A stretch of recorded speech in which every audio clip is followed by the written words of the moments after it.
Agya Kwabena menya kwanya for PBC kakra na menya kwanya ene mpanyimfo up to some years ago mo PBC enante mpanyimfo mo from 2018 down there minimo bia bia omo nyina omo hwe mi nyina omo nimme na PBC answer na wo be panyin you will pass through the ranks. Yeah.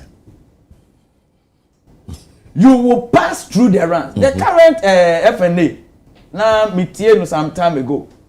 So about PBC 2000 and I think say and for 22 years. And 2. And now run anti wo be from wo be free district region be wrama na wa ba bedu nti na wunnim ade no. PBC ops operations wo be from because say dey tie no enye keke koto beton omo adwuma na eso ene mu nuoma ayi kakra but after ebeye on direct say aban appointed na aba na yabeye na we portion blame I say chief bukasa no mentwena no ensi fo na oye no yenye bae no yenye bae ya di jawa na ya di aso awo se wo bae no na enya kase na menye and taking over from 2017 and now 2024 be to say 7-8 years in here now 7-8 years now you who turn around now rather you deepen the walls up to a point now me for figure be more retained earnings say near when you ne mfaso a wo accumulating in kakra every time be a DP and a DP on a high volumes adru baby a wipe off the stated capital say sika ye dia wura adumani mu asa hwe nimu biem ufa asset na ye empty omoja pade no agina ho ema revaluation ni aye ba be value ye na ma bibi bam that empty na PBC na yempe say yempe a na ye nton and about bet matter on the side Senate bet matter on the side Senate di Ghana bro adwuma bia e kamia say Senate e wa shares wo mu ompemwa efuri say so to wa anya hwe kura bosom ye beti di akoho enti on de da bi onya ni sika likewise to always e ba say on contribute abai won to me nye na wani enche ho a then embamu pose wo be appoint will be as the CEO and other executive management we am crofo a omo be go through the hard discipline omo from omo nimde me nkasa aban point here onimde dabi na so enim say aban appointment there say wunim dimpo na say wunni aban side wunnya sa kwanya no wahu na so yaja ene PBC ana eye enviable place to work na ye baabi a Agya Kwabena obia okai ko gina baabi na aka se me ye adwuma o PBC a ye dibuo ma ene PBC akatuampo ye ntumintua financial statement ne kan nyina say continuously from 2018 auditor shares here issue a disclaimer an issue of going concern all this one no more going concern the challenge are no more canon more was on the title and the financial statement no is speaking to that afei amo be kan say bosia no wo je bosia ne kese na wo di a wo de yeden wo di tokoko Agya Kwabena wo tokoko na wo nton enti wo ton wo discan ko he Agya Kwabena ma kwaje bosia da bi o PBC wa kwaje bosia ena bosia no me di akotokoko me tokoko ni wi a me koton beton so etua meka beton so a yetua meka na fe bosia no bo adan na wontumi ntua bosia no number 2 tania ada kokofo omo ko han dan rent ne ho nyoma no PBC nya bio ebi so ono de owodada esi ho ba bi a oye bia esi ho ontia dan ka onkotua sa rent no me kan nya edi tokoko the shed no onkotua sa 2 de tozu bi PBC or the most qualified purchasing clerks. Obia or ye PC, and what PBC no, a Kwabena, Mekasa Sabreno, Ukoya, as I say, oh nana, and now papa, Oko, Fucasia. Ono na beba be oba gina mu amount. De koko mo mu to koko e na na ekina no omu abonten kro mbefo am ato koko because ope koko dodo. Koko to is based on loyalty. Because koko abuo no one cedi wo ha one cedi wo ha. Enti minimum dada wo na mdi mi koko be den ebebrew. Why should PBC lose market share? Yes sika. Na sika no ada ne ntumi nya sika. Bosia na mekwa akobo. Ada na metna ha till latter part of the year. Nma kwa akopa bosia na atokoko na wi. Ntumi nya sa sika ni mpo a me ntumi fa nya. Na ye ni da ho bone. Ana another attempt say ye bebra ni PBC ama na ye tontura na obi abeto. Asemisa.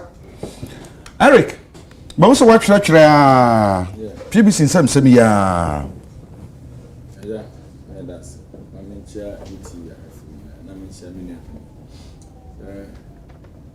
Regional secretary, I was born region. I'm a communication deputy minimum power. Na PBC ne Ghana Cocoa Board, the almost some they are not wedding. I mean, Jayana, me from even different angle. You move be more there, you entity mu ya ofwa. Atiti ami abedu baby edu omu nyina ye kuafo. General me who topic no be a mekra na me hwe mo e Cocoa Board not even PBC. Ebe won so mo samu ye gusu hwehwe mu pa beba. Ja say wo hwe Cocoa Board de ekoso na PBC any da so ne se Cocoa Board so na be ma ni sika ma na bobra. Ani ebe utum ze abusuan pa de chiri kaban. And this thing and only one sector and it happened. Obekaya in 2020 SOEs I hold a shaban yaseno almost 90% no be ajuma boka. But the question I was able to say on say to tama oil refinery president Akufo-Addo na busuan for dia so mo se ochima ye hwema say anameboa se to na busuan dia na me no ka say to etise dia agu to but yetimi anya akokoduro se China fo bi aba yakofa ade bi aba efre ne sentuo ene yakola nche fefefe omodi trucks aba but dia ya ban dia timamufo to ene yede ye ne yi no eno no mampani atena se ahwenhwe han ma yedi agu no enye sentuo fo no mo oil fuel om de ba nya papa no the statement for about NP om say the copeg ne ade kan yes and it they will defend them om na church so they will do it what am I say om say nkofo engine and I say oh the be dey the fato nchen NP say enye no kre impressive bia so the American say state owned agencies and institutions under President Akufo-Addo almost trying to call from the doors of power. So the question is why? And I seen Alfred, you trust us be a mama ye ko presidency na yini. No, because it's so pathetic. Look at Agya yeah, because now no other tanker driver association for Babonten. Say omo tankers egu you can send tema etwe oil de call Ghana Fananyina over 300 they call 400. It's a new company now we cover the buy no. Ghana for na djuma na nkasa na nkombe ye no the private sector but you have no problem because I'm the engine of growth. Timamufo no so na ajeje besia de ato tankers omo na twefa no de call form obi anya bito no. New company now say oba no wa na kwanya so no mfa ne trucks mra. Nti ono oba no or the tankers 300 na di akiri. Eno kra ye nti e kire se sofu bi o double identity wo mu 77 tankers ye be call that. What the American say? So what they are doing now, they are milking the state to the level o kan hwie nyi. Yes se Ghana ni no de ne seka koto tanka no ne tanka na kafie. Ana kafie. Are ko nim so mentwa no me kasa se mu ofie ha ama me nya nipa edi matem koto se sasa me kan nya no kore. No, that is the reality now because omoko lanche sa sentuo se fentuo se hwan no. Omo the cast 300 So those tanker drivers now, obi kwaje besia of Fidelity, obi jibi or car bank, obi jibi or commercial bank. Nipa ne kwaje besia no, what time I was so signed the kutu ne back e ma besia no, bank no. And the juma na ode ya ode kutu ne bank no, abanya fakulty kwan so akwaje private sector bi achi, ama na beje ye. Nti nipa kro na ntimi ankotua ne loan a owo bank na ho ode nkofom. Bank na ho ode nkofom ana yasen abebile mu Ghana for say banking sector crisis na ba no kra na was it financial sector levy of 5%. This is nonsense. Do you know we are paying that tax? Is that how to rule a nation? Is that how to govern? And ya madina you too much to the sense. Wow, me dey be am can say oh ye penny. Now you who say en kawasem a. Problem say ya na dey call adwaba say. President Akufo-Addo leadership na te so hina ye di na si akonwa so. Onwure anase ye ntu na on te so afebo. O rule Ghana like a king. Not to be a tenor. Because we say political party na dey oba abem. O person oja proper legacy bia ye dey be measure MPP party. This is not how to govern a nation.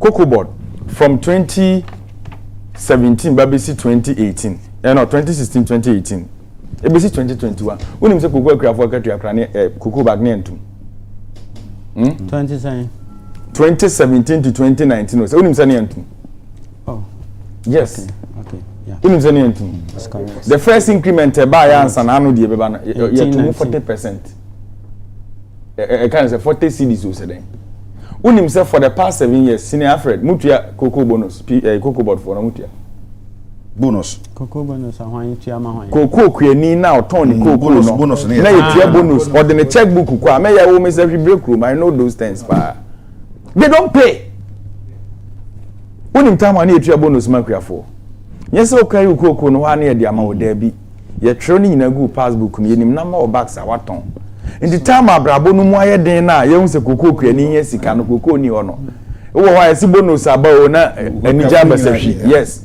because amre no wadwuma pa na ye yield na onya ye no kwaje so mfa so but we have this reckless administration president charter wi mu hyentenem uti bof twina meka no this reckless administration president charter wi mu hyentenem 1 hour charging $20,000 ono no ko eche wi mu hyen no airport say oba na de na ba na esuesi onyina na ye charge ba kokoko kuani na it taking a difficult work and center with me nya one bag no what's it cocoa bonus and 5 cedis we twam pia the same cocoa kuani na ye kana asem na ba bi person na man free fertilizer almost use so na aka PBC ne meti aba ho betemase sa cocoa kuani na ono e na titi ne mo remu ahwe ne ba school ne ba so yetimi fe no asimasi cocoa farmer ne ba na doctor professor ni aban timi ka se ye man fertilizer free na nje se de che no se afeso ne ekoje besia oh syndicated market near the bar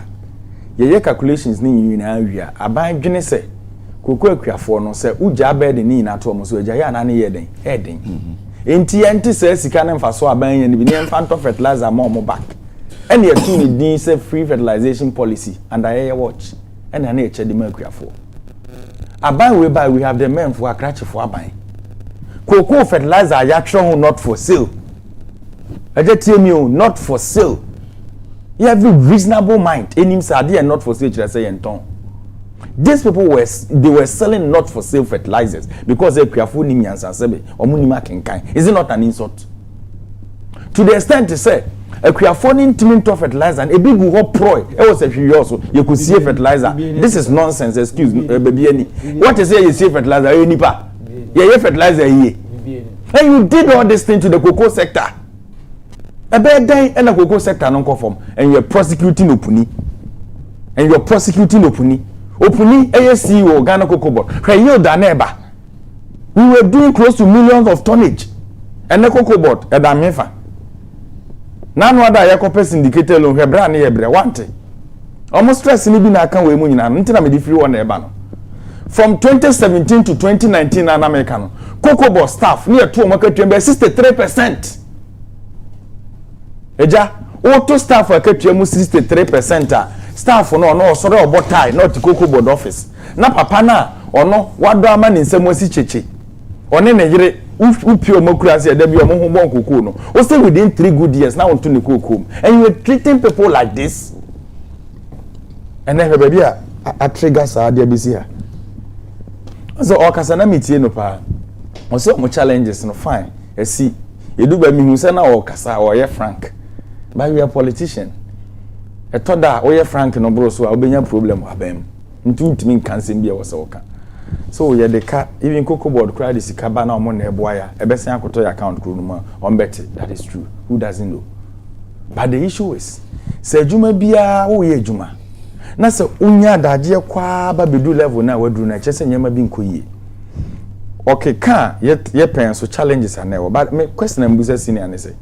So those challenges na no ka se wo ni accepted or the never. But na ko PBC timitu na adwuma efoka. What am I say? This Ekatuamusem started in 2023 and ameboa. It started in 2023. We are now in 2024. I have some letters on my phone. 8 months no mu chwe bi no. And I'm say it started in 2023. This issue ankasa na ye kan. And I trigger by into this year na ye kan wasemi. So the question is PBC more board members and nipa 11 meboa. Go and not me hear the pedigree of them. Go and read about them.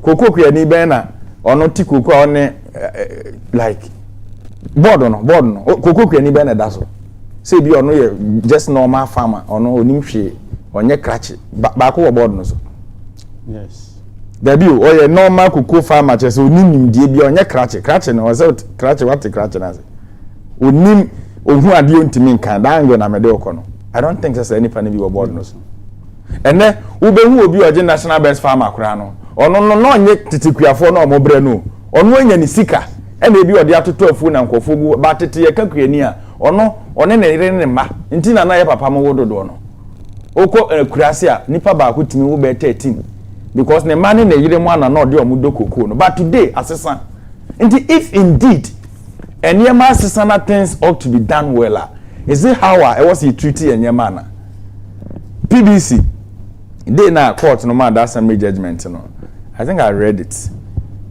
Na me share number of banks na omode omoka. It's so worrying. And senior afraid all these things I think say managerial incompetence. And idea about politicians say what say careful pa ni say hey mobile appointment a hold across with PBC from top to down. That is the problem. So we also one district officer nyeba we amase for Mohammed warriors one nyomwa okwa wasa like we know a lot of things about PBC ye ka say ye kan be that said on one appointments asem okay because say ya to abawie fine top hierarchy there to that system kakra because of your government policy but ye the trigger ko see districts na sa politics ne ko ho a killing institution na wo mu no because a lot no any you can say adwene na yede yes adwuma no ene obi o PBC kra na ebia say leave no person okwa the right channel no be fa ne ebia on fa okra because onim say the boss was top time na ebia menu penny regional secretary no so district secretary nti say Alfred na wo ho dia Alfred betimi aya ade bia boa me mama point he's a brother and all those things na ba na okasa wonya a very difficult task for you I know politics Eric we dey me twa wano ye di nkomo ya na me producer ka gu maso mu say enka ne bo chairman ma PBC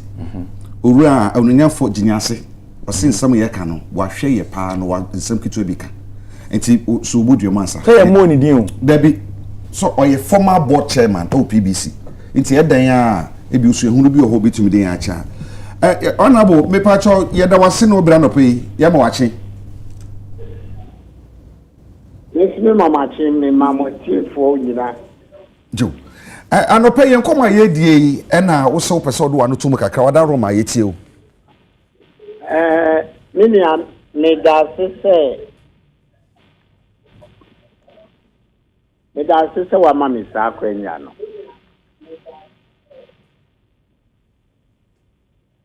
me da se wa mami sa kwenye na tie fitibeye o 3 programs ni moye PBC discussion. Me pa cho saka udum radio TV ni volume ni kakra ma me anka betumi aboa pa.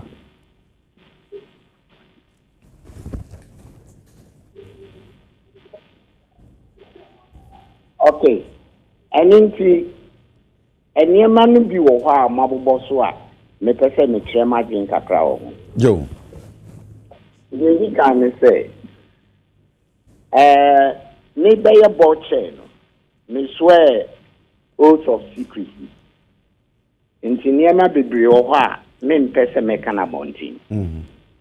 But under the legal conditions, I am praying, say, Oman Ghana, you're interested, say, to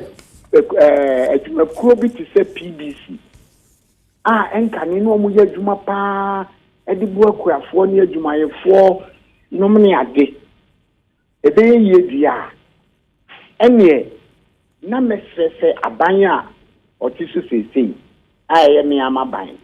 Woman probe PBC. Camera in a bay may acquaint. Am I so yet to me a can't no crabia you yet. The bear board chair, PBC. President at the elected free Jubilee House and they call Ministry of Finance and on my appointing me. Womu Yimeno. Solicitor Secretary did not catch him and say, yeah, you were free. Honorable Mr. What say you by appointed as board chairman PBC no? Let it fee Mampania share and buy ye no? Yes.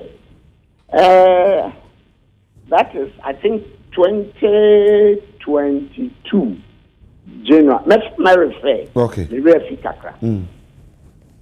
But me can say, ye be yimino. Obi enu ho ma me leke ne say ye USD. E wo kwan we so. Solicitor Secretary no friend wo phone to say we me free so. Now me didi emu no. Eniema bebre wo ho a na enko yi a na meka. Ba management any board e to the bia na ye ntokwa.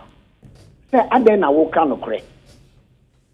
The catcher on please say me Kwabena Tinyasi. Many chief of staff, Madam Fema, and ye share Kuyapa Cocoa Limited as Kumasi, 1995. Kuyapa Fitiasia Bessie net 2020, 2010, I'm free Unina, a Fakasia Jamiso. Into Sebi, Ubisa Cocoa Industry. The brain Cocoa Board, Dr. K.K. Saponum Bresso, Lieutenant Timono Bresso. Women contributions will be to semi. Ya fa PBC, fa Cocoa in Semo. Now PBC in Semino, the program mapa yentumi who ano. If you see a movie, you want to credit the yentumi friend to ya. I didn't say Mrano Maho Kwansi and Friend to Jack. Near financial accountant to the kind of, and then the creditors do what did this year? So did the Tukuku. Now what? Now we're expenses in our yeno. A door so same for so wunya, who company no, in nada. Private companies no, or more companies now. And you say, I then a private companies no. A company need to be near Senior operations director no Anyeka no. PBC has no property because PBC did not acquire the property itself. Cocoa Board by transferring the property no mao. But some no woman share and regularizing ye. And in the ama PBC Japadia obetumi dia kobo bi se nyina. Enye PBC din. O di to nchen PBC is one kasa over the years. And to be a more body and develop assets. Woman can say, assets are on the Bobisia. Kokuapa Cocoa Nakobisa. From 1995 up to the time I left, your profits in your acquire assets and my company in Nigeria. Your vehicular system, we try to say company will be owned because and also the profit there. I don't know if this is cover business here, the better car. No, I cover business or bank is here, the better car, they are car, the year Juma, you cheer Musika, and so would you mean to your car, Utia, as a Utia. Engineer, Nana, Agya Kwabena. Mira. PDC attempt no dear. Say, Anko probe pa ma ubia ma opini. Me kama o mind Ghana nyina ni akoso all over the years. I'm not limiting it to this regime alone. Not 2017 to date, even beyond. The way echo bupe, echo acquire those things, near mom, machines, the buyer, Zara must be investigated and people brought to book. Ghana, a team, we are citizens, but we are in darkness. Citizens need to mean kasa. Citizens need to mean kasa. Yako obi manso Sierra Leone. Akoye cocoa industry ye pa. Oba Ghana na woka cocoa asema board members crown no more attacking. Meanwhile, I don't see the caneba. Adie na mo ye na the caneba. Board chairman car na mubuafu. Board chairman nso only one person. Into board majority no ni enye papa nyina na ye. Inti Agya Kwabena Misrel niamo ye ne de yem pensemu a obi kana sem we kana sem ye be hu no kra no pa dia a probe on PBC now all interested parties including auditors internal auditors external auditors na say ya ye serious pa dia wo mo anya de ni yi no say ye twon ma so appointment tantan di akra no mo ye onipa on qualified there na be hye ho obi ya boni a koko ye o mo so ye hyi wo ho yi ada na koko ahye ne ntimi nchi obi moto a wo mato adie sax a wo mato adie eno nko ntimi tua wo moka no fertilizer wo mo gi ni cocoa board bisa won so mo betumi account o kan wo board ane ye no fertilizer wo gi free cocoa board so mo di komakuafo wo so mo to amakuafo e hu sika we ebema company na de ka ontumi mo besia e moto a cocoa board di ma won so mo fento cocoa e moto no e hu akuntabuo wen e moto se jiboto cocoa boto no so ye ka wan fa cocoa ama e de ka e twen wo expenses no a man boom no expenses no boom no wo margins no e bro margins no so better na company na yi better na company na yi the catcher at the board say omo me 1 year I will turn PBC around the first day I'm step PBC I call them report me ma 1 week from this discrepant cocoa no omo si ase ye gu ho nyina omo recondition e ma cocoa board dey meanwhile na cocoa na di ho be 2-3 months. Meanwhile we had a management team ya talk cars as say cars na ye juma e do ba bia cars na ye juma na private cars na ye juma adenti na ye sa na fe ko board be say they talk na ye dey trucks that cocoa no e no nye juma private trucks na ye juma Maza, Samosi and Candy, I want some capao. Na Ghana no, a yani movie akiano too, because there be a could you know, you drink a sabidri. And into a jacka brain. Money are buying casa. Non-safety probe. Make a breaking as an America. So buying safety probe is over usually PBC Yamamutia. A bedroom baby no. Sana state station, yeah. Sana meat marketing board, yeah. Sana food distribution, yeah. Sana Tamashilia, yeah. PBC, a good trodo. We more be Bejuma 7 months now in Gianica. All Bejuma, and so the mark. Bosumi soon Gianico. Into all maybe, but there be already mark. Into Bosumi watching a Mejuma, and so a Bayaka Adao. Is this financing? Yes, you could not acquire enough in a home fashion. You cannot buy cowboy when there's some fashion. And what the American saying? Government, yeah, Ghana for yeah, but as a government to help the people. No, many pack a credit, baby, no more yen, maybe, and yeah, just to bring the government down. I didn't say Banisa. But bien, who yi board chair who man net and I won't tell me in India na yes so ye den tell you me omo na answer na bibisa etie no we ye board chairman ena mampani din krata bra wo say wo asemasi honorable Kwabena Aginyase me you say we ye board chairman e ma fa bisise nyina mu na wo ye adwuma wo ho na obi din na no ka kiro sama say ye wadi kofie ena wo kofie wan tumi bi say obi abibia say ade na musimi kofie na appointing authority no tumi kan kire say dia sinie ana wo kan no mantie Agya Mira me catch solicitor secretary or say yaw say aden or see woman a edini ba as board chair no woman na send letter aba say woman imedi na eyidie no message there by no e can other important messages one on to mean disclose literally opa on kasa sama America no meboa opa on kasa sama America no meboa yemfa antoanya mamudia Aye. What will you make no now I am an This is an MPP. undated. I've been a member of parliament. I've sworn an oath of secrecy. I am also worth my salt. I'm a chartered accountant. So therefore, what do I lose? I want to help my country. If my people say they don't want me to help the country, I have to go and rest in my village, Kede. So I kept quiet. Why do I challenge? Meanwhile, a new person was appointed. So who appointed the new person? They are all appointing new person. No? So when you say old one, new one, and call for new one. So why do you fight the status quo? What do you gain by doing that? It will not end anywhere. It will be because I say we only beautiful. You na ya.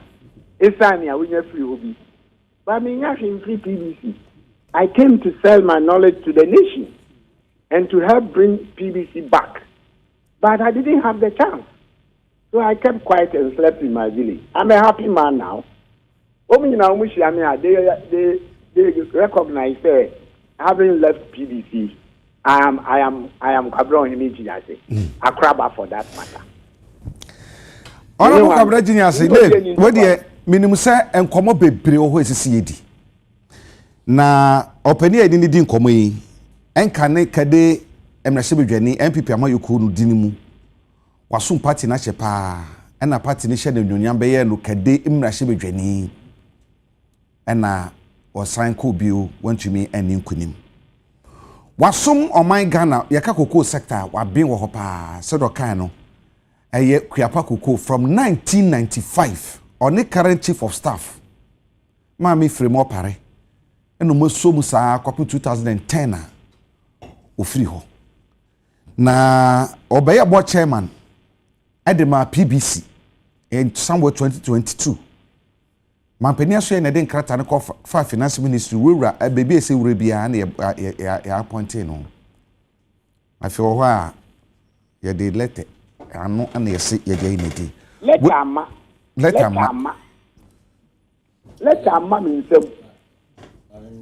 do ona bo ebe da se ye be sa ba onchen bio brepa mu esense komo ye nyan twetwe wie kura tie da se pie na no pay on shira won so jo ye nyina da se owura Kwabena Aginyase onunyafo Kwabena Aginyase tinyase mesre tinyase wono enkane na oye kade emrahye bedwani ena sisi ekasei osamba ye bocha mama PBC ena said ono abo ni nkuru no aka nasem no what ose on of susu say yenye probe into PBC yehwe PBC niamam esese niam bebre ho a enkoyi anye sade a yentu yadwuru mo Eric for no sina memra wian so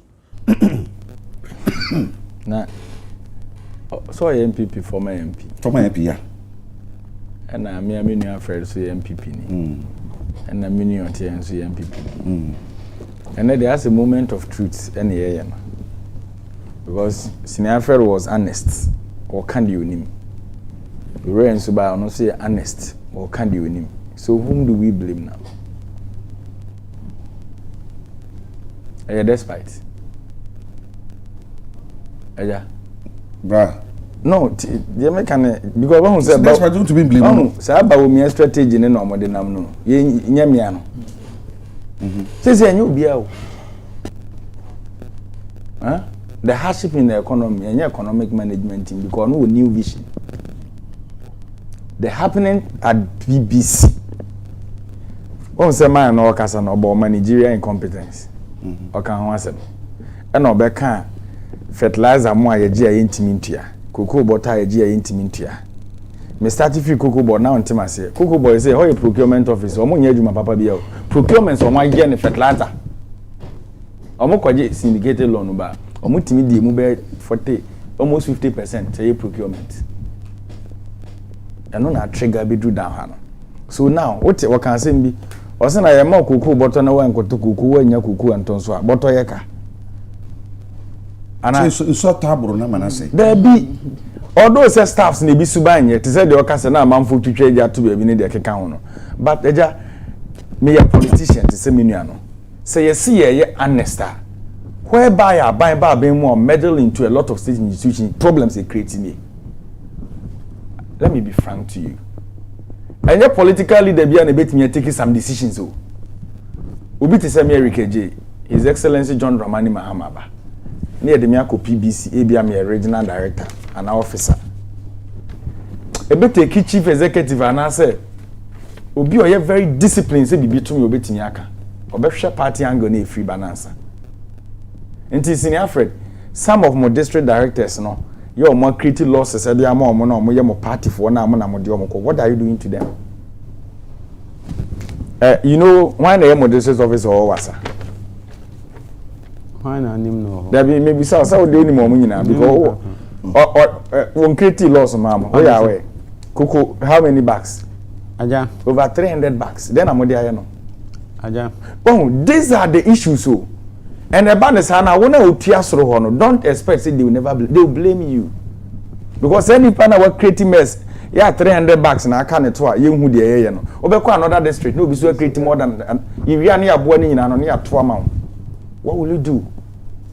So where it has gotten to, they say board chairman say MCS Ake no WhatsApp or no who strategy at the pamono. Inti appointment do nya ba ye na di wu. Ono so MPP ni no bi. Ono no call say improbi ni ehun de e PBC. So clearly you could see say the omo ye na osisi a na obi abonyo so but ensa be na teye akire a obi eka na asem a untimi nka de woso oka. Woso oka say me kura say we wo kan nyina no enkusi aga. Eno na make no ensa be na teye akire senior Fred ensa be na wo mochi a untimi nka no kra na ma ye hu de eko. Eric mami ko ni so. Oh, me ba ya okasa no. He's a brother. I share the pain together. Say ye do be kwa ku di adwuma ku bia na se kosomo man. Na challenges beba. Ni ebe ka dia for ye be bo odin aka ho eya because obi ani baby yi na free eden eba but ade ba ko a serious in leadership ne say anytime on nkofuku be ye adwuma bia nkofo bi hye wase no let them know how you are. Your position should always be clear because one hwe ye na san nkofo no timi de omo pe eye niema bia at the end of the day ye chechire boa no pe ye de beto aboboa no. And what is happening at BBC senior someone take drastic measures on this issue. There's no wrong Sakrobia because of your claim. You know that. Now PBC is gone. No. Former board chair, FRS yenye probe. Anamebwa. Inti current board chair so because yenye probe nana. Because former ebia wan kasi yenye probe or chene bia asem ye hwehwe asem bi mu a ebia ne personal some decision no so take ye na enye. Enu nti ne bia e pamo no. Utie me. But na on kan ho bi ntino no so kan clear no say ono so on kan ho anya boni bia oba so obeye ni ye ene ya pamo no nti me de ma no si form no on the issue of PBC you see him say ajegon because adwuma untimi ntwe wa adwuma e for ka almost 7 years 7 months sorry 7 months enya de da form papa ne kan sem bi nti ene Eric J wo PBC bi sorry na manko adwuma ye makemi ye be makemi sema ba because already no me bana na adwuma bia nti obi onye adwuma bia kra na ye betua ne ka maybe sanye say nti I just not anti so beto kuku no na onya so faso adwuma fo no mu nti o moka what last question be ya no na eja o de hwe nti ba minti sina one say o kasa o start 2012 20 eba problems and now fine there were challenges but somewhere 2015 2016 na mo purchases was around 240,000 right. 2021 I'm purchases nam saying Eric Medas at that time Osman mama Osman not like that mama Osman because of BBS and BBS and BBS I couldn't see to me Osman you see what I believe sir you don't believe can't say kakra you believe sir me bra penyin that means me for wenchi oh sir and we mentia ahefo na dey say oh yeah bono kokos etija anopay utietie PBC nsame started I think some time ago utie concerns na eba any anopay the account from the operations any concerns about I believe sir challenger PBC no face kesepa lack of financing working capital then account for financing the operations over the years sir two sources not all the year then all the financing the operations that's for instance Cocoa Board they be supported and now see we pay overdraft every bank so now challenge you know Mr. Cocoa Board see can accumulated interest rates it is not the door now no assign go back to their operations no it have be year on now a capital wa tell me say tia all the time na kebi wo hosa it is challenge us accumulating I'm talking of the reservoir. The banks not Cocoa the banks no yeah, I'm not talking of Cocoa Board we say banks no what you say obeji kuku by banks no na eka beda ho a me go say tia eno agu chain PBC me patch Eric o kasa obi e DT o yes to be kasa e DNT with all the respect now issue na ho no for now I believe say internal structures no I think say Cocoa Board has to look at the friend is saying PBC has to look at the internal structures proper because utie operations ninka say mu na internally no believe me this challenges o hopa it's a challenges or internal on here yes can o the billions of billions craba do na bedding e be nyuna control operations it me I believe say moving forward no me person and I don't want to tone the line of my big brother Eric say egu no challenges ho let's deal with the challenges and see how best we can revive this organization because no crane and now my ejuma ho edikakra and then say aban team created we brave private sector bit my dey have support aban enti aban nyuma kakra na ho na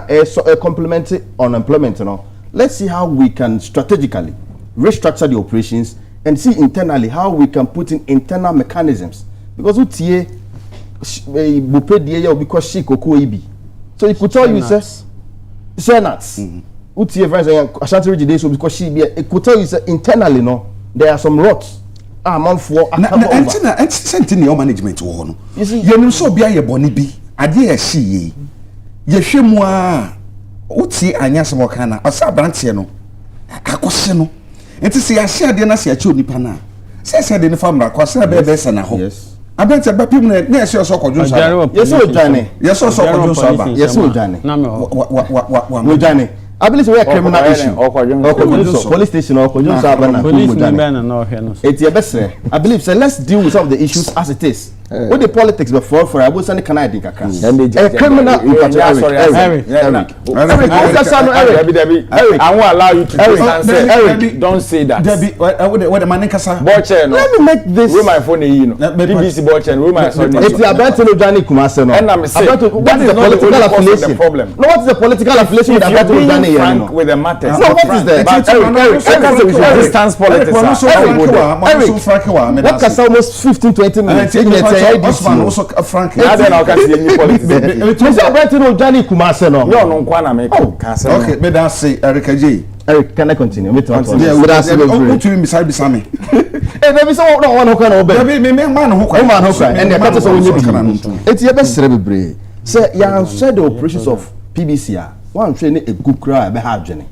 Any concerns in the say. Enye ngui.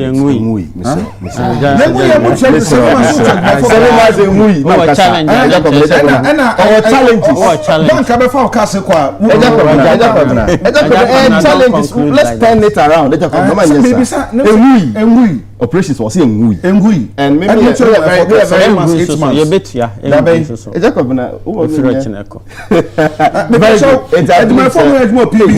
mo deputy managing director in charge of operation owura anye semi countries if your chine ekono on betia moka I believe say mo PBC for nsho ho me this politics no play it but internally no your structures ni Now how we can have effective internal controls via and for challenge the brain.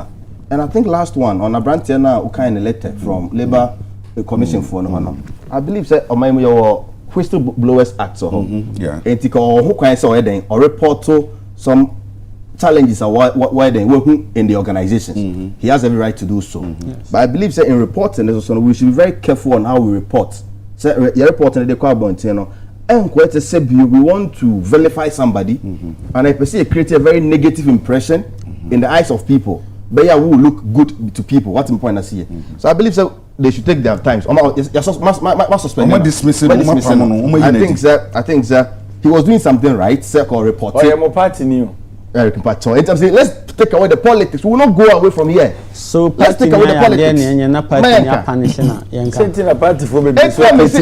Eric, anytime I say districts. Eric, anytime I say. Meeting the microphone.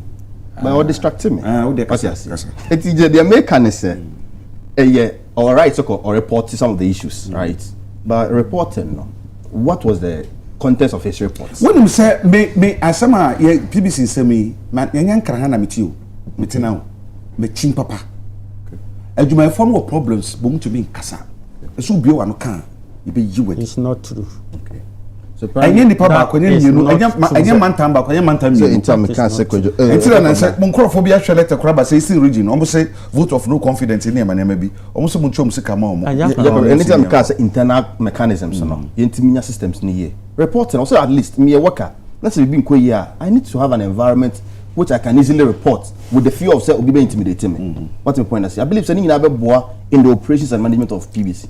Yeah, anya ni sana so intimidation bem na o kan ye say obi nim so mo fear say or report here you be intimidating no etin why din na de ni gu hard utie ye ne akonkasa no say answer anya de man say pragya na yen kotire mu ana yen fa yen djuma no o say context na e try na wo na when to me question be honest sanity there me to me ma wodi I believe say in utie anya so the kan here in response to that na say omo ba a program from Accra to Kumasi and management ethical ba kum na eba and also ethical eba Kumasi ka for Pragya and free at what is strong said man no say David yam for Pragya and free management nipa me say ka ba okay say abroche na mokwa meba abroche na mokwa meba Agya abroche na mokwa and yam fa say be mokwa tamale na mo the flight na kwa wo ba ka say ebia CEO deputy MD any munyina obi abefa company bia niam ekoyi ma no ebe protect metwase na msisi yemfa ne say tamale na mokwa and that condition na ni pattern na ya fa me patch them say e kire say near wa critical condition right from that time and the government which need the whole Ghana and I'm say now share the cost involved you don't have a strong car mummy asani na so no obi afa ne car that angle you are coming from there meba si yemfa ne say mummy asani na obi aso fa ne car so say be kan japa kakra na ye be japa enti Osman wanu si on no si o hono meje dis eja I believe say a fair course say you be hwehwe PBC inyuma DM so kakra na if there are some rots bia na the sefata say onya so twe bi no also sunya so twe no because yentimi ntana say afia bia na we discuss state institutions state owned enterprises na e ka bonko na ye bo na yegu na there be na ban discuss and be semu bi. I think so we need to also make some of these tough decisions. Let's conduct an investigation to the operations of PBC over the years. Young was with the former board chairman now. Somehow a bit akra. Somehow a bit akra. And also person also can answer. Who knows what also happened during the tenure of office? I believe, sir, we can take. Let's say in the past 10 years. Young kakra. Na ke abetumi aboa. Na aboa ye in very quick one. Just in 2 minutes. Okay. Now, what's my form for China combat your maka? You start here, you map a bit. The number set here. I'm safe for China could be a bit me a share. China kwesi. If you're China could be a. And so be quite bizarre. I say the PBC Muya Juma kwesi adana. Hasn't then yet here. So I had a studio. Metiana mekana ochina kwa bit me na otwe da yanim ana bosume da yanim. All culture specifically. Inti da bend my fault since munchi omuka no. Enhwe kwanso so meka musika. Yes tier 3 no motu ebinu de mutu ebinu mu de. Maka cho say tier 3 wo apply. Nya so to wa na afa de abro. Wo ahia no you apply. Enti mu amohwe no apply. No akono akwaje. Okay. Ma menka asem ba kwana me. Ha me ba me pacho.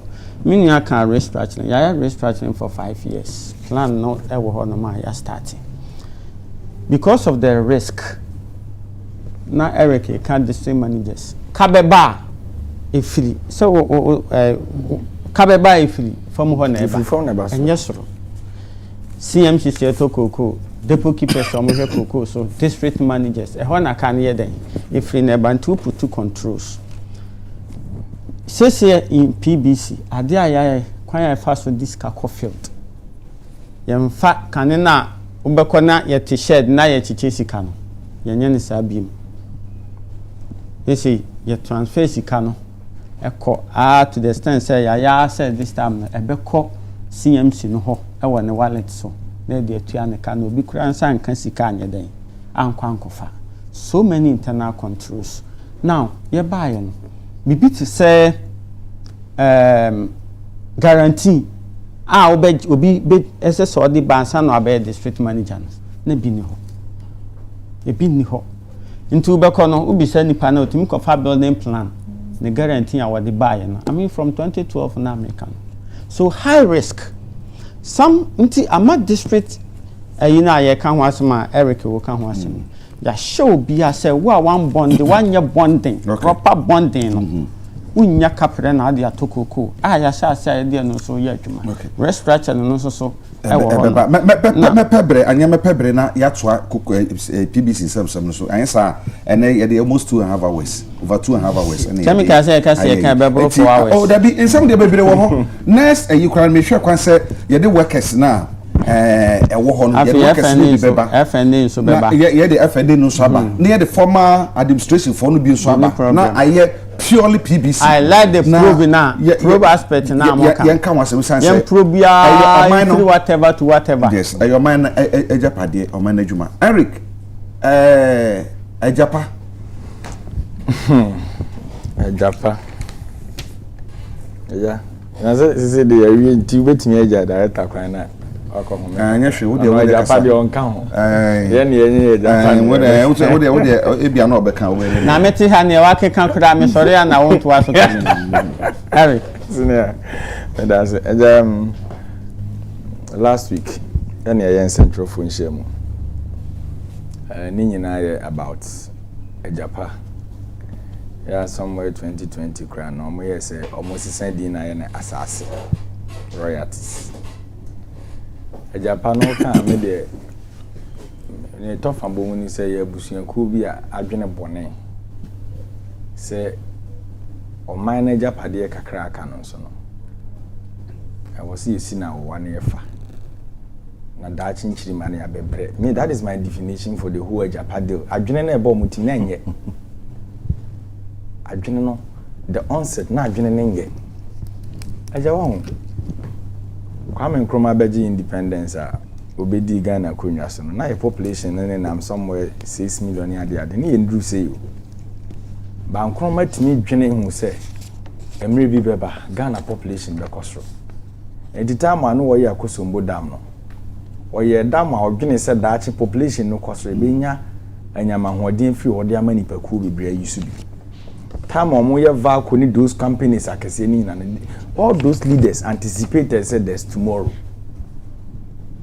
but under President Akufo-Addo aban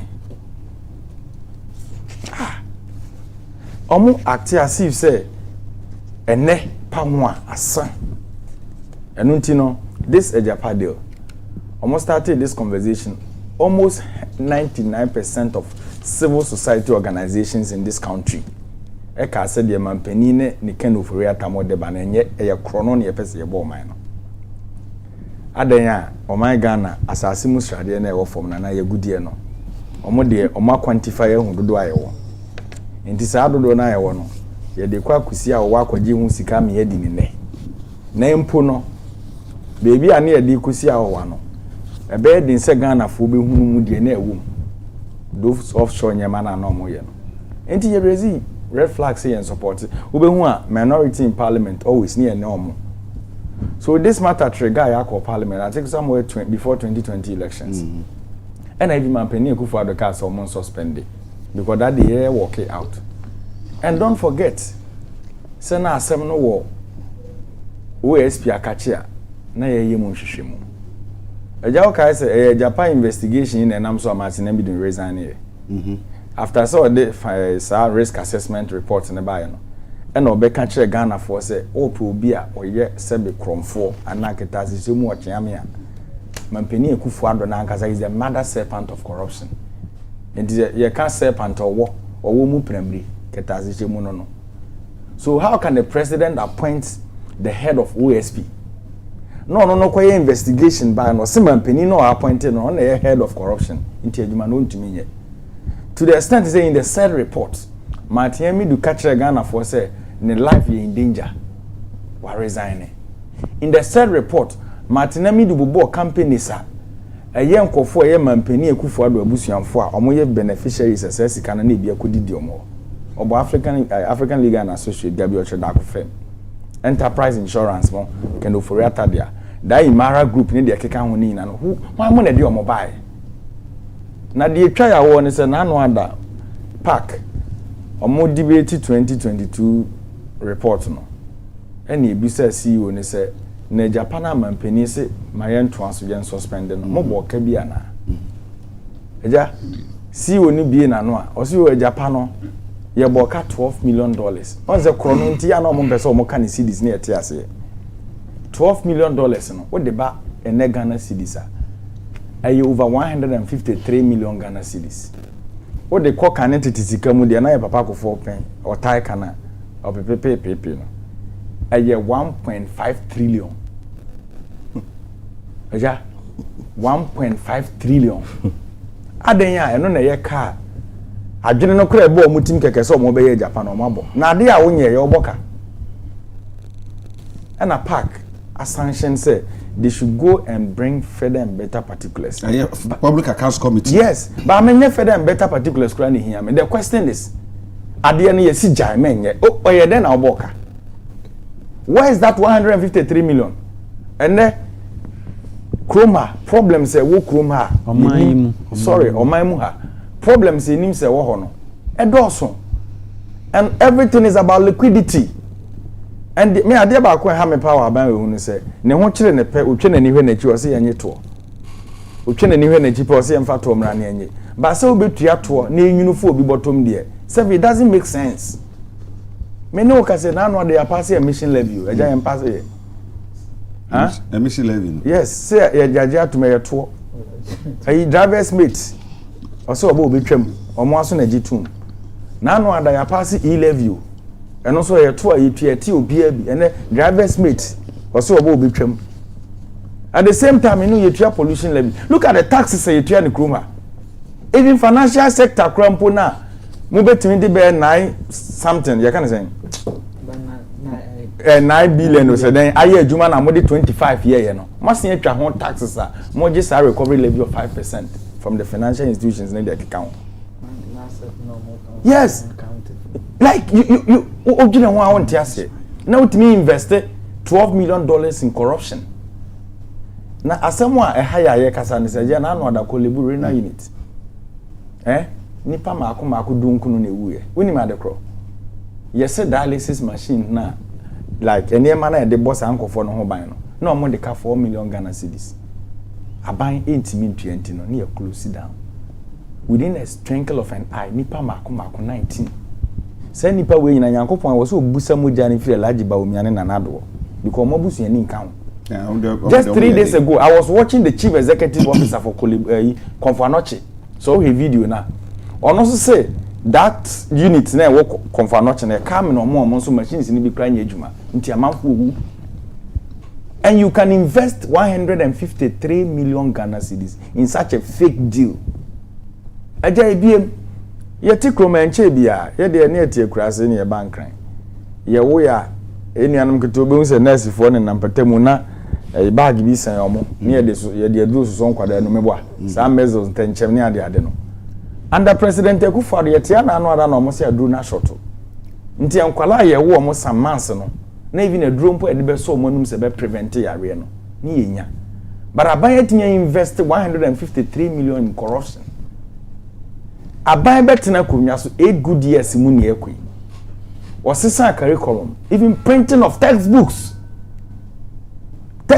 are taking 5 good years yentini man kwada nya textbooks e di besuya de but yetinya invest 153 million Ghana cedis in corruption ebiem enkwada even omo ye national service as of today am na okasai aban de omo ka be for good months yentimi nya secondary omo ka nti sa kwada na ana menua na ofi German of mikrom suma ahinkura oye ne service o Madina assembly no oba yo han dan yo eje okọ adwuma bi ofoka anopa o otua kane aka ena mamu obone ne nhihye bone nti bosome miensan bia yeto kane am bosome miensan bia yeto nsuom sa kwada na katua ye 715 Ghana cedis also no oye part 4 months you are not paying such a person with me invest 153 million that was a deal.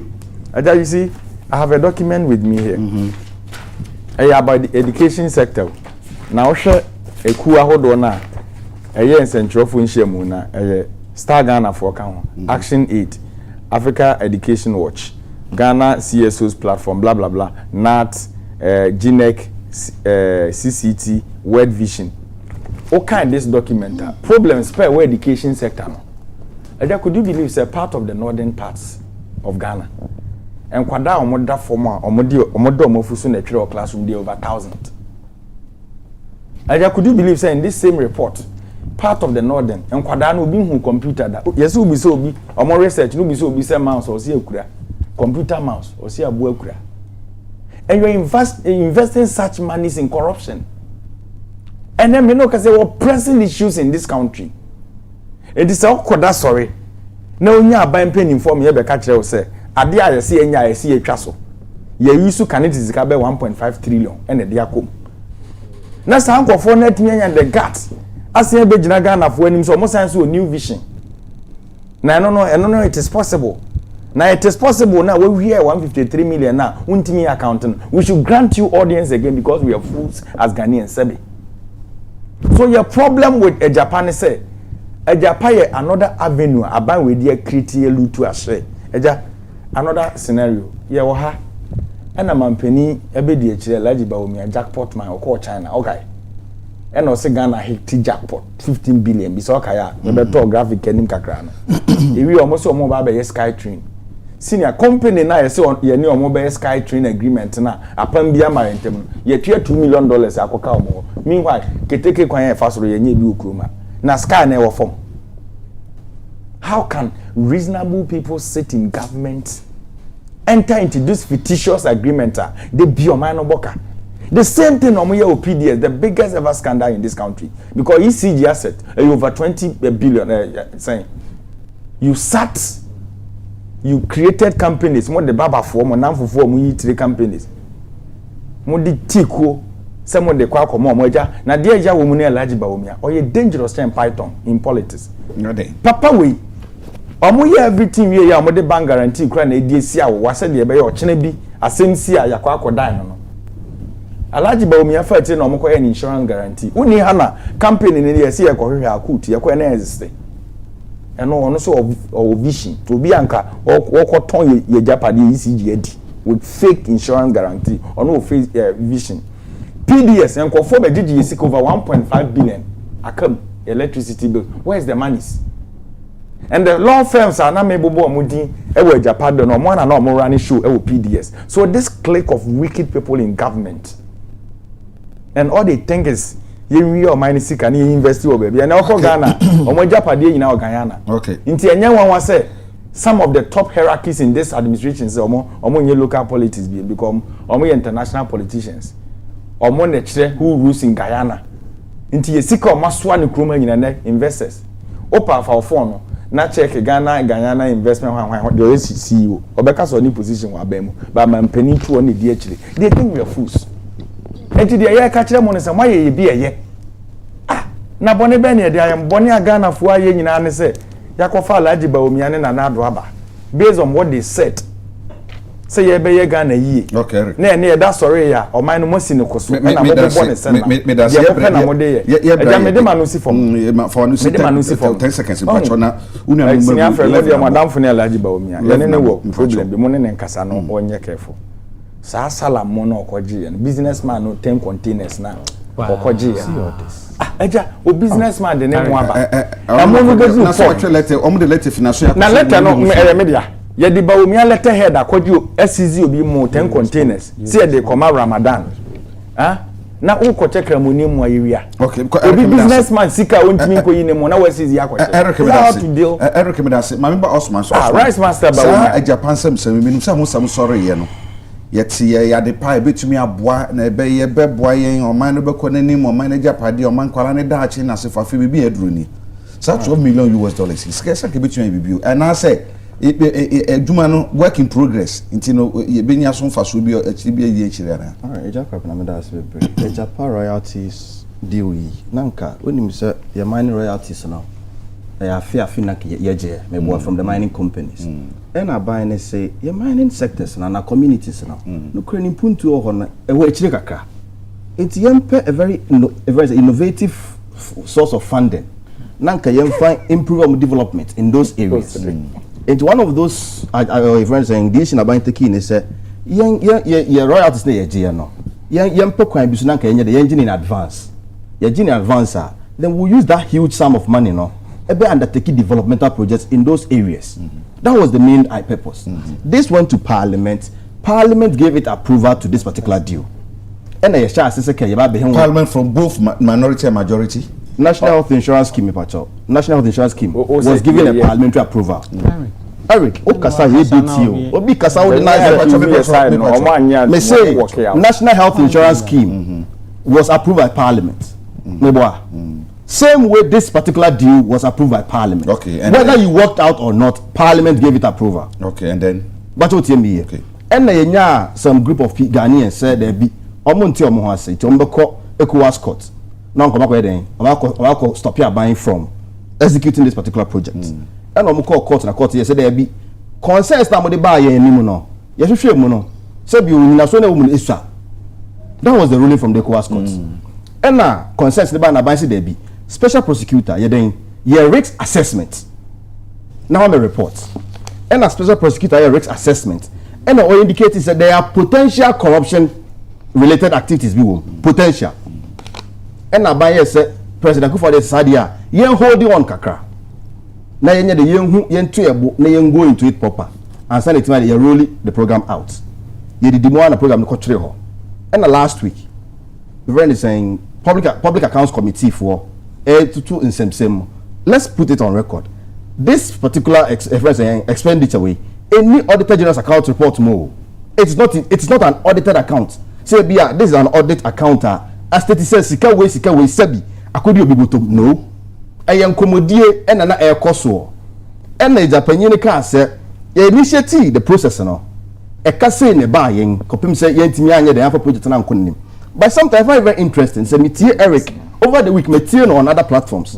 Utie Eric, and colleagues and a press conference on here last week now. XSO, I find very interesting. Say, or will be some because they know very well. Say, any project or any initiative of such nature, no, Abaisha Sia. Number one, obey dealing with some lawyers from the international community, and we know how these international lawyers behave.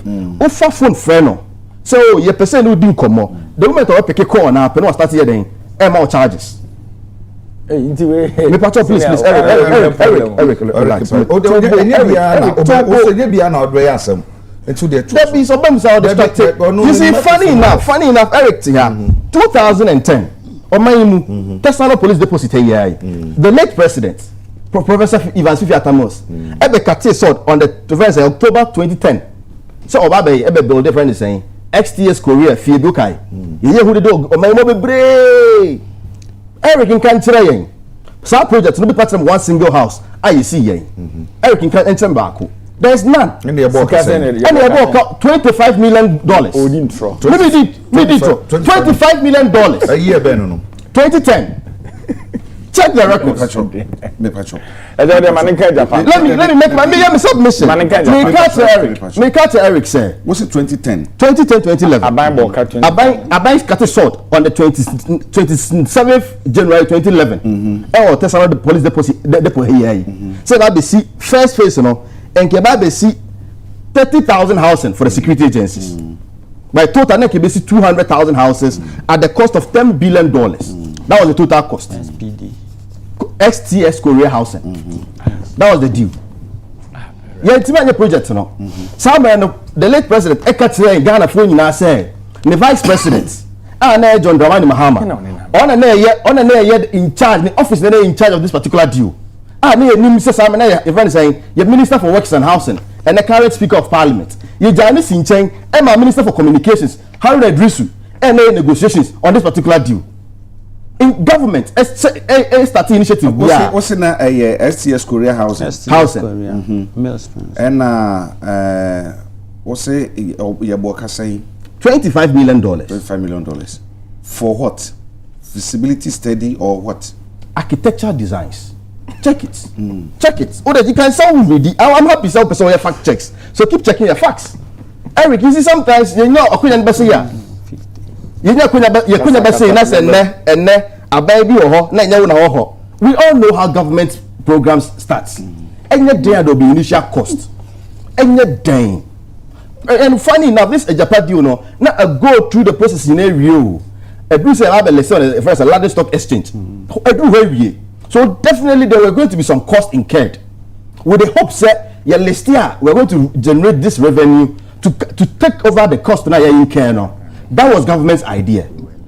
It's unfortunately, yeah, to me, I executed the project to the final stage. Now a car bar. And truly I'm happy say yes, President Minerals Investment Fund for no.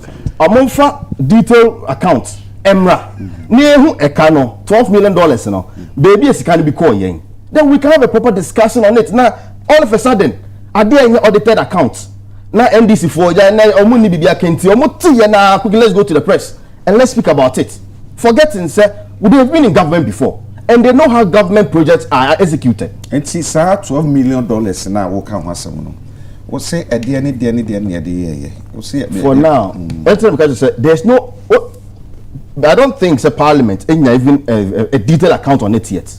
Enkomodie eno mu bisa yen se ejapa diu na ye nyanya no e ka be ne ba ho en na Japanese state se e ka ba ye nie and I'm requesting say on my detailed account on it. So we are all waiting for the detailed account to know say e can na e boy 12 million no.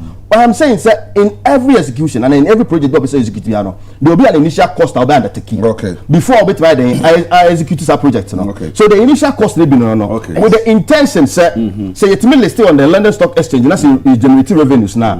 About to cover the cost that you incur no. That was the objective of the program. But unfortunately you ain't me anko anymore no. And the ekano about 2 years so. So the idea was not to go and incur meti was here.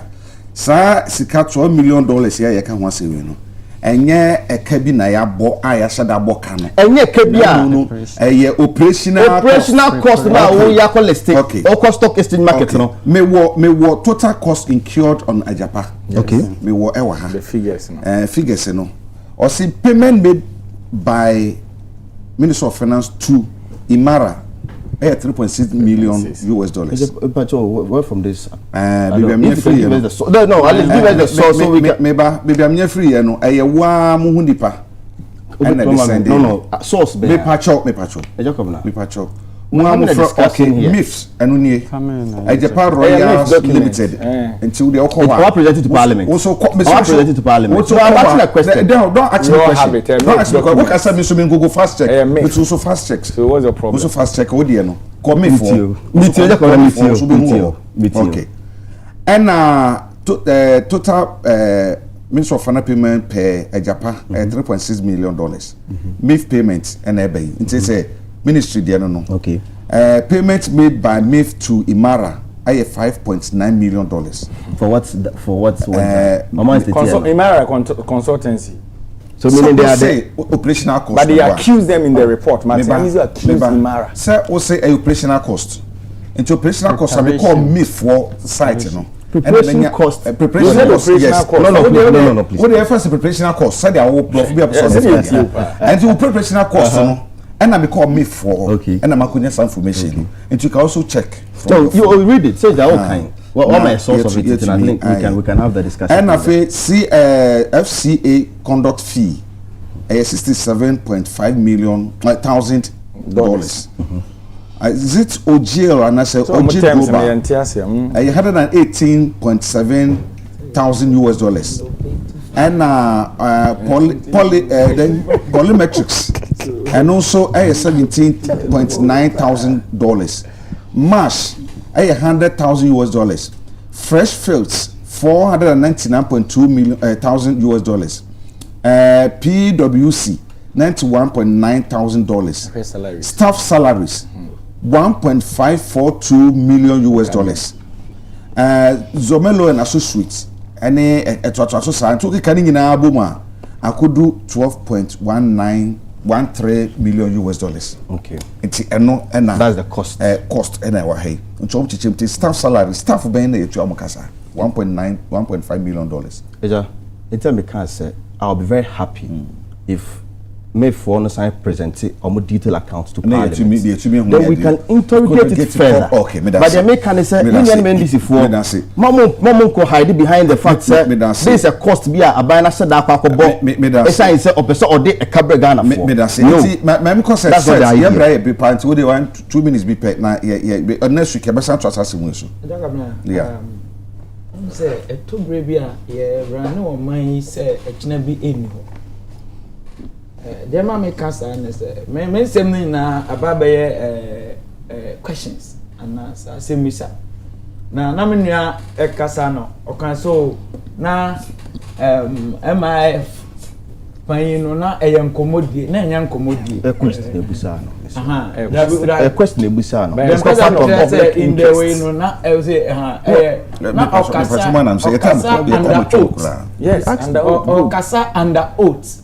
I just say no gina court now. Enti ya hono na trim enka bibi. Oh, I never said that, please. There be on case wakasa. Ono no ye submission to man. Na enkomodie. Oh, there be. Enkomodie. I didn't mean it that way. Me say enka audited accounts report now. Okay. That's what I said. Okay. It was not part of the audited account and I was no under oath.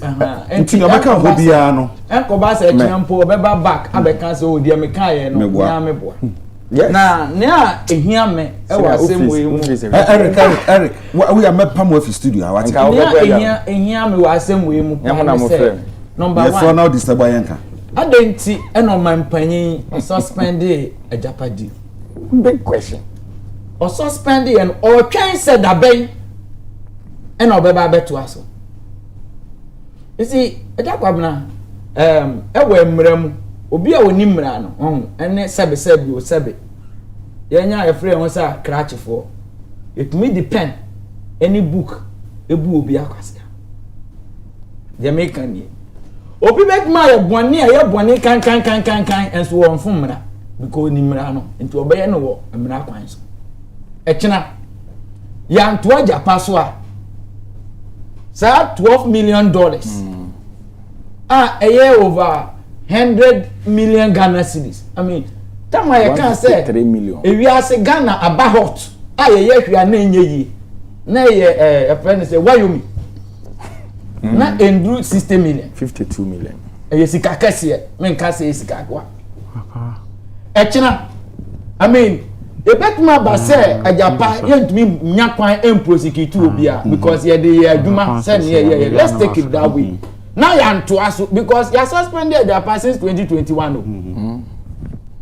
Enti and yes, unless you say be your evidence be said, you are suspended pending investigation. And now say pending rectification.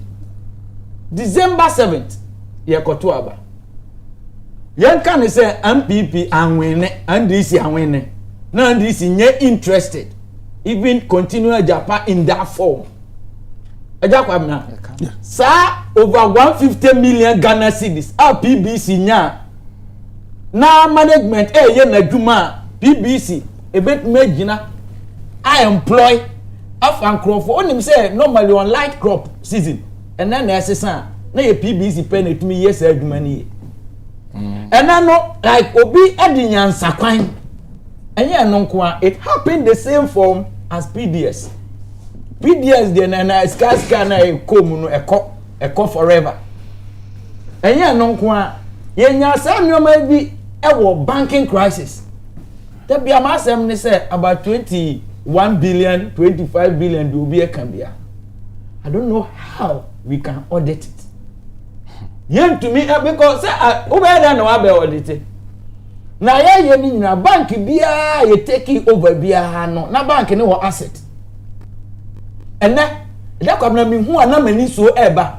me nam most of the microfinance ebi wa hu say air condition no edaso bubu akire since 2018 offices now more renting across board the whole country young office crime ebi a office more than 10,000 in number because we say a park asindu ne de village bia obeko bia no nice building yes wo and yam pempa yam more emfa more obi man rent here because you take over yam for big more obi no obi fanya no office because obi apɛ office bi esisi wo keke empro entity because sabio Ghana sika ena eba so a yegu ni mra kwan so enti ye hodu obi are responsible obi ponya daachi bi konya judgment eba ye Ghana ne betua enye obi fufuro na eba betua yenya ye taxes ena ye di betua tapa ko see the end of the day say court say the way a okom fa so revoke the license na kra no say misa kakra wo ho ada Kwabena ebiem o say for a certain period now Ghana Enterprise Agency they are doing work when we say who is accounting for it every now and then omodisika where you way omodisika where what is the impact enyoma ba ku mienu miensa bi a ekwa say yanhwe ne yese oman Agya Kwabena ebeduru ba bi no ye de emra kwan so nyansa kwan so edi begu Ghana we de ni ko gina enti na obeya obeka se fa ne court e na de ne court se ade na eba eye kankan san na e go through process na omoji tumu a o de ne court enye ye na so wonim se ade na aba no enye genius e ma ye mfa ye nyansa na ye mfa ye nimdie emfa engu oman Ghana emu oman Ghana babi a yaduru no anhwe ya edabi Ghana ni ani bete Ghana ni ono nso na ni bete enkoye se wo a otie I mean wo akwanya because wo tie sika ya bubo dinya aduma koi wanya aduma 2 years o onya aduma mpodem ye sha asiempo ni amosi approve kuma ebu nchire ni mpo na eti egu eni ebeso abibra asam kase beba babi a yadu ya yansha asie yemyen dabi yenduru babi a I mean at the end of the day yansha asie free babi okay na se omampanyi jutumu say ya suspended Ajapa for 2 years 3 years na yenim say ye be suspended no yem fa ne say this 12 million dollars yeah, 150 million Ghana cedis. Let's assume say it occurred from time how much as you have to say suspended. Almost here DB rent accommodation. Rent. So accommodation no plan. Na rent bank one. What do you find say a rent? Say a renter not from Sabre na esi wo empty. Up to the bank and you be use. Enti ya sheda. Ya ni da ho. Sa na me mefa no.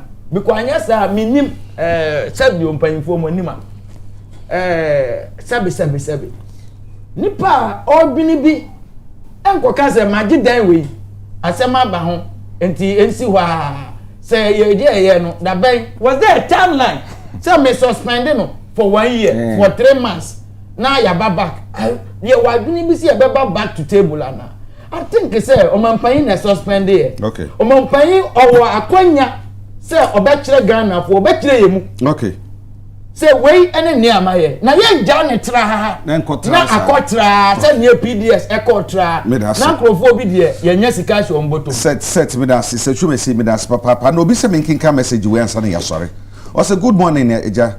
The deputy CEO said that matters concerning PBC is transparent to the public, of which if you are staff you can say it publicly. Please, it is not true, because I was dismissed by him when I made comments which would have helped the company, which would have helped the company outside. My name is Opoku Asante Sunyane. Sunyane Opoku Asante. Also, wo yinadi. Nti wasam na ode bae. Opoku Asante. Do you know him? Daniel Opoku Asante. Also, wo anye wo yinadi. Nti Tina eno no. Ya di besia ya bre no kra ko ene dada. Na answer na e be sori so no. Ene eye 9 kwaku pobi odi kan ono ye Ewutu Traditional Council apija hene. The dia de friend pa no. A dear different pa Lady Nash. Today is your birthday, sweetheart. Lady I can ask me, so what I share he feel quarter. I don't know your hima our tips on. And then I would die. And see Lady Nash, I know pay you happy birthday. I hope say we're going to celebrate you in a grand style pa because why you be the my pa. And then so Nana Safu Duka, we a data analyst, and now would our sister Nanefua, and no papa no bushafuni in answer. One mama was so happy birthday, Sanso, and sister Grace and Nim, and a Margaret Samamun, more than someone first stop. Mauda, it's Munia Kwabena Jechi, Semi Kancham said, Kwabra Quachim said, Semi Kancham said, or Mamunina, happy birthday. Bakowaha, me Brabako, Pastor Morrison, maybe you'll be on open watching, and a Femia Munia about Rosina. Oh, between Kacha and Opay, be watching pa, and see the Bessia, Namada Bois boy and us say, Umusia Semedi Jumedi Breu. I send me a member cancer, I'm sorry. Ye kan nyina no mampani na eso aframu edi so a ye se me mampani me na me di o man ni mebu o man okwan ne se nyina so na wayi di pa bi se adwuma no me nkwame tumi nye enti wo so fa wei na boa se na be ye betumi aboa ama betumi ebu o man no enti odi ebodi ni die ama enti akofra na of so mu eso aye no wa pore hu bi tumi ni bi na odi ama enti se odi di be ni ma na ni pesha wase ni nyina adwuma se no mkotena fie ahya ne so se won we kwotena fie no omo dependent na sa dependent ni nyina no so no wo mo hwe nipa na wo bo hye na ase no omo bidi no and so nipa na adwuma gu a ka hu se mampani no di bre ni ma obi ansa na onipa na ma wadwuma na gu no sa nipa yi nyina be fa mampani no ho tan mi wa mampani no ni mu ho hwe anu ti se di bema wa dwene odi di bema ma wo no ho na ni onyam ani ni die so onya no dwene ho kane ansa na wadwene wo edi di bema ma no botom ese se de obeye bia no asusu so no ebe ka de opa wo se koye dwuma no ma no aya bebu ye de besia beda production team na se na PBC nsemi ye nyanwie ye besa ke bia ka ho pa anye se not until sembetu kokoo no mutumi ntua ka mebwa it's not until say PBC betu ahya to kuku very soon anya faso na say very soon not until say wo beje sika to kuku ama faso aba no mu yentua moka enti mo hya ne so se de pese ebu o mane dia ye nyina be hwe ne sa na mo hya no so say nye wo monko a aluwex de ekoso wo ho no eno se be ka wasem state is still man adwuma biara o ha wo hu bia no critical issue be fa to ye ho so say ye be magana fo hu de eko da se koyi a ya ye behu enkoyi nso a ye behu de sese ye bia na ye be e bia na mampani nim ye be kama na hu esan se enche obekọ retirement okwa a ese so de nim guase ekọ wo ma hye be ma na nim guase no apofodi kan se mo be di kan e wasabanto ya de besia ye ho aya domo a da se ne ye be se hia ya kramo ama mu nyina mo ene hwe